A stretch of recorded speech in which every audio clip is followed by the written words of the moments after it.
Hi, greetings. It's Wayne Bryan here from Music Theater Wichita, here in my video library again. It's another Wayne Wednesday, and I'm going to answer a couple of questions that were sent in to us. But I have a question for you all, and I would very much appreciate your help with something that we're working on.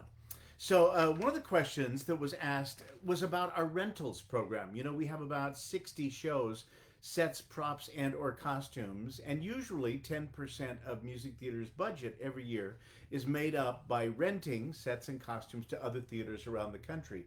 Well, of course, we can't put on any shows this summer because of the health crisis. Well, guess what? Neither can anybody else. So our rentals business is not so lively right now, but we know it will come back as everything will. The question was, tell us some of the places that your rentals have gone. What are the most exotic? Well, we've had inquiries from all over the place, from Thailand and from Australia and different places, because at our rentals site, mtwrentals.org, you can access it from anywhere in the world. So people see the sets and costumes and they ask if they can rent them. We have been reluctant to send anything out of the United States for fear if there were a problem, we would have some difficulty getting the materials back. So we just rent within the US, but that does include Alaska. So our Little Mermaid and I think our Beauty and the Beast, I think, have both played in Fairbanks, Alaska. So sometimes you just want to jump on the truck with the stuff and go with it and see what happens. But anyway, that's a question.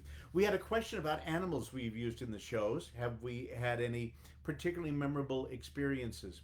Well, I'm kind of funny. There are some producers who realize full well that animals have a particular kind of charm on stage, and audiences always go, "Aw," when you see a dog come on. Or, uh, well, I am sort of the opposite mode. I love animals. I have them all over the place in my home. But unless an animal has come in to the auditions and signed up and said they want to be in the show, I am always a little suspicious that they are there against their will. We had a lamb in Gypsy that bleated so loudly in the scenes leading up to coming on stage that we simply had to go with a stuffed puppet of a lamb. We did have a beautiful horse in the Desert Song named Whistler, and our leading man, Richard White, as the Red Shadow, rode him onto the stage, and he was wonderful. And he was a police horse.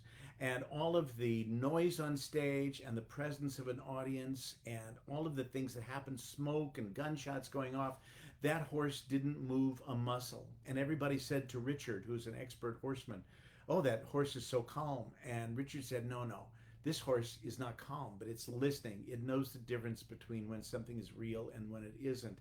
And he's just listening carefully to see if there's real danger." That was pretty exciting.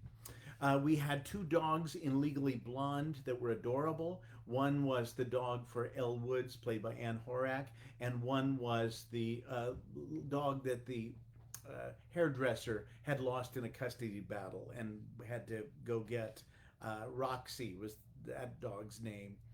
Uh, Elwood's dog was one of those actors who is just wonderful in rehearsals. Audiences didn't really seem to please it all that much, so that was a bit of a challenge. But Roxy was just solid every single performance.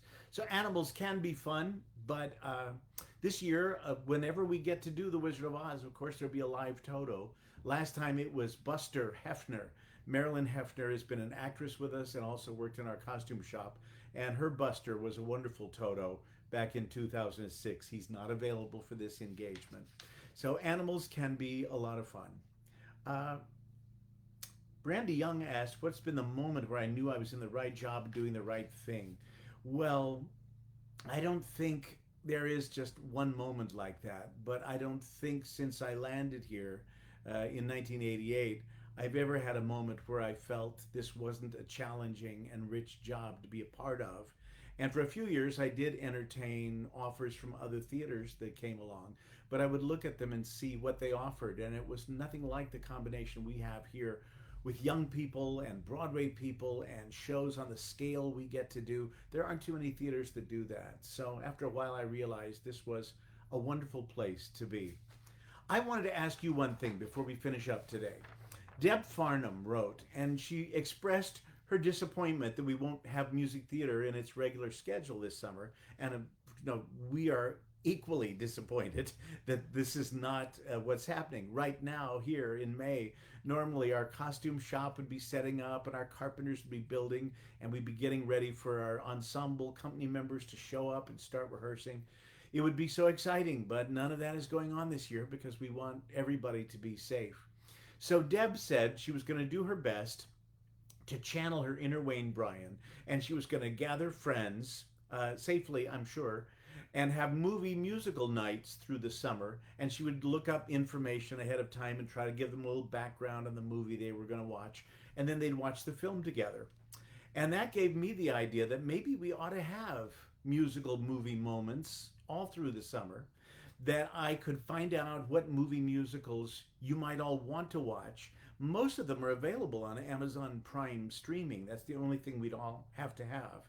And then on a certain day, we'd say, okay, this is Singing in the Rain Day, and my video of all the background on it would drop somewhere online, and the people who were signed up for this would tune in and we'd share that together, and then everybody'd watch the movie on their own, and then after the movie there would be another video to watch saying, now did you notice, and here's what I didn't want to tell you before you saw the movie, and by the way, here are a few clips from the Music Theater Wichita version of this to show you how we took the same material and turned it into live events. Does that sound like something you would enjoy? I would enjoy doing this. It would certainly keep me busy all summer. And I thought we could do it different ways. We could do shows that we've actually done, like Singing in the Rain, or The Music Man, and of course we want the Robert Preston one, not the Matthew Broderick, even though the Matthew Broderick has our alumni Kristen Chenoweth and Clyde Alves, but this is The Music Man you want to see. There's a Kiss Me Kate that just came out, available on home video, that stars the original stars, Alfred Drake and Patricia Morrison. It was shown on live TV at the Hallmark Hall of Fame in 1958. It's on Amazon Prime. We could all watch that together. Bette Midler did a great TV film of Gypsy, and then we could compare it with our wonderful Karen Robb. Xanadu, the silliest, campiest movie, but it turned into something kind of wonderful on stage. Seven Brides for Seven Brothers. Showboat, Kelly O'Hara came back and did that show for us. Mamma Mia, always a good spirit lifter. Or we could do videos of shows that are coming up for this summer.